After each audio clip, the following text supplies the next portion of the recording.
Hello, America. I'm Mark Levin, and welcome to a special Sunday edition of Life, Liberty, and Levin. I appreciate all of you who tune in each and every weekend, every show. It's always my goal to bring you information and analysis you haven't heard yet, but most importantly, the facts.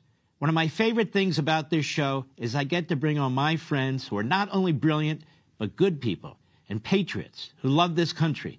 So tonight, you'll hear from just a few of many who fit that description. Go. We're here with our friend, Representative Elise Stefanik of New York, House Republican Conference Chair, member of the Armed Services Committee. Elise Stefanik, in Kamala Harris and Tim Walz, the Democrat Party has decided to serve its radical left-wing kook base and not the American people. Have we ever seen two more radical extremists running for national office in the history of this country? No, Mark. Kamala Harris and Tim Walz are the most radical Democrat ticket in our nation's history. Look at their record. Look at the record of Kamala Harris. She is Joe Biden's open border czar. She owns this catastrophic failure of wide open borders, prioritizing illegals and criminals over law-abiding Americans. People have died in this country, Mark, because of Kamala Harris's role as Joe Biden's open borders are. If you look at both Kamala Harris and Tim Walz, they support defunding the police. We saw that when Tim Walz served as governor in Minnesota, and we've seen that when Kamala Harris actually raised money to bail out criminals and has stood for defunding the police.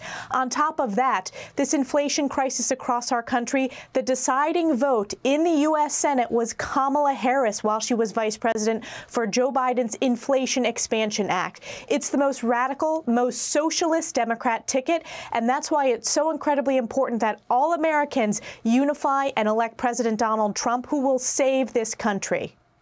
And these radical leftists don't seem to learn a damn thing. Tim Walz is a proud socialist.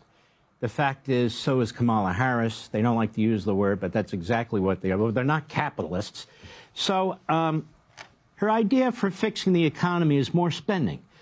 This cockamamie plan for $25,000, won't that heat up the housing market? Won't that create more inflation? Won't that drive up the price of houses? And then she's got this idea about gouging.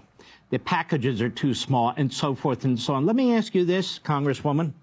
When Donald Trump was president, was there gouging? When Donald Trump was president, was there profiteering?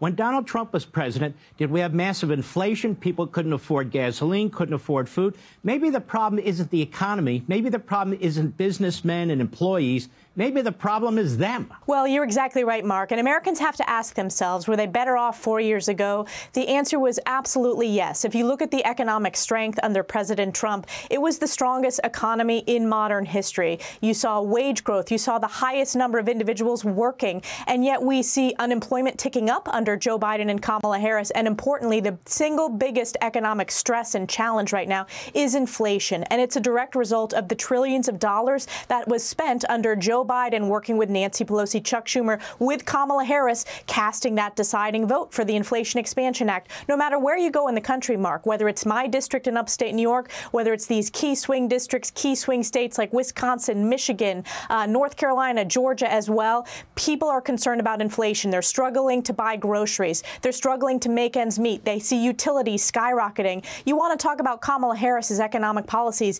It's trillions of dollars of tax increases on top of the trillions of dollars of tax increases that were included in Kamala Harris's Inflation Expansion Act. She wants to ban fracking across this country. That would devastate hardworking families in Pennsylvania and across this country and only cause a skyrocketing of energy costs. So the choice is very clear. You saw an economic boom under President Trump, and we've seen an economic bust and a crisis under Kamala Harris and Joe Biden. And it seems to me that your point is very, very important. Kamala Harris acts like she's not responsible for anything unless it goes well. She acts like she's an observer. She acts like she's the outsider running. She's the problem. Her fingerprints, her DNA are all over this disastrous economy. We even have members of Biden's staff and Biden himself saying, no, she was my lieutenant. She was my right-hand gal. She worked with me on this economy. And then they lie about the economy. You think the American people are going to buy the propaganda that's coming from Washington, D.C.? You think they're going to buy the propaganda by these pollsters and these operators, these grifters that they hire on these campaigns. Oh, inflation's behind us. Oh, the economy's doing well. Isn't one trip to the grocery store going to disprove that? One trip to the grocery store disproves that. As families struggle to balance their budget on a weekly and monthly basis, people know no matter what the mainstream media says, no matter what the propaganda from Washington, D.C., New York City, leftist socialist is trying to convince the American people that they're doing well economically, people are smart. Voters across this country are smart, and they know that they've seen this inflation cut in. It's a wage cut to every worker across this country because our dollar goes less and less when you go to the grocery store. I am shocked. You look at the price of diapers. You look at the lack of access to baby formula. This has hurt working women in this country, young families in this country, Mark. And to say that Kamala Harris doesn't own it, she owns it lock, stock, and barrel. As I said, she was the deciding vote for the Inflation Expansion Act, which caused the highest rate of inflation in my lifetime. She was the last person in the room when Joe Biden made the decision for the catastrophic withdrawal from Afghanistan that led directly to the loss of 13 soldiers. And we now have 13 Gold Star families who haven't even been mentioned by Joe Biden and Kamala Harris. She is the open border czar that Joe Biden designated. She owns this wide open border. All of these issues are top of the mind for voters. And as she tries to run away from her record, it is important that we hold our leaders accountable for their failures. She gets an F on all of these issues. That's why she's unfit to serve as the next commander-in-chief and president of the United States. But what is this obsession, Congresswoman Stefanik, that Kamala Harris has with giving hard-earned taxpayers money to illegal immigrants? They step into the United States, they go on their pathway to legalization and citizenship, and she wants them to have free health care. Now, when you combine that to her Medicare for all and free health care, and Medicare, according to the trustees, isn't going to survive past another 11 or 12 years.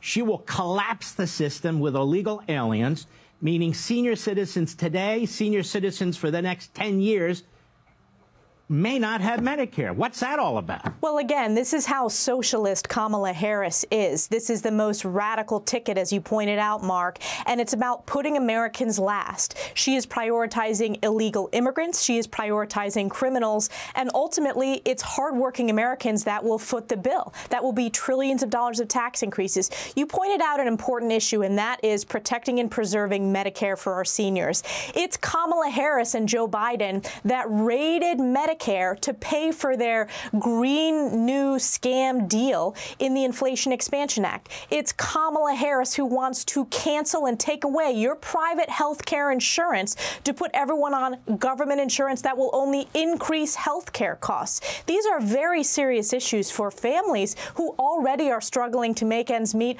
A vote for Kamala Harris is a vote to cancel your health insurance. It is a vote to move to socialized medicine. It is a vote for trillions of dollars of tax increases.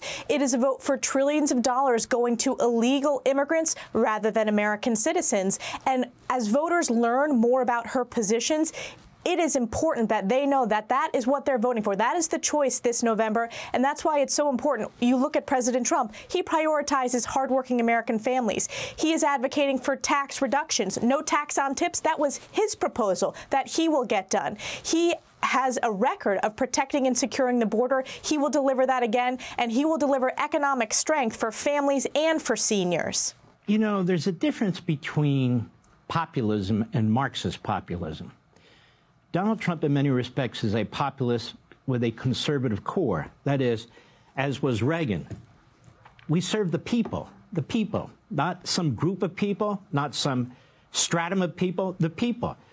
For Kamala Harris and Bernie Sanders and AOC and Tim Walz, it's about redistribution of wealth. It's about class warfare. And like most regimes that push that agenda, it's the poor and the middle class that subsidize the rich, that subsidize the bureaucracy, that subsidize the politicians, While they talk about they're for the people, it is the people that they crush. Isn't that exactly what's going on today? It is exactly what's going on. That is today's Democrat Party, Mark. It's to crush hardworking Americans. If you look at inflation, who that impacts the most, it impacts every American, but it hurts those in the low and middle income classes. And those are the hardest working people in this country. They're working to make ends meet, where the trip to the grocery store, when you see a significant increase of price of bread, price of eggs, just price of groceries, meat, that is cutting away into their hard-earned wages as they're working to achieve their American dream, to give their kids a better opportunity. And yet Kamala Harris wants to do trillions of dollars of new taxes. Kamala Harris thinks that she can make better decisions about how to spend money through the government, a bloated, trillion-dollar increases in government spending, rather than allowing the American people to make those decisions for themselves and their families. Look at this massive redistribution of wealth they're trying to pursue with the bailout of student loans. There's no such thing as a free tuition in this country. The people that are footing that bill are constituents in my district who did not take out those loans, went into the workforce, are working so hard every single day in the trades often, and yet they're footing the bill for these radicals, hundreds of thousands of dollars of student loans, which is only costing a skyrocketing of tuition for families who are already working. And what about those families who worked hard to repay their loans? What about those graduates who worked hard to repay the loans? So it's a massive redistribution of wealth. It is socialism. That is why they're the most radical ticket ever in our nation's history. You can't kill the golden goose and expect the golden goose to keep laying golden eggs. And that's their problem. They have their hands around the throat of that goose and they keep squeezing it. The other thing is their absolute dishonesty to the American people. We know what causes inflation: government. We know what causes unemployment: government. We know what causes the price of gasoline to go up: Biden and Harris choking off our energy sector. We know who's responsible for all these things. These things were not happening when Donald Trump was president of the United States.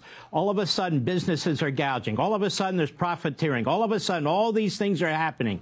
But under Donald Trump, they did not. Elise Stefanik, I want to thank you for everything you do.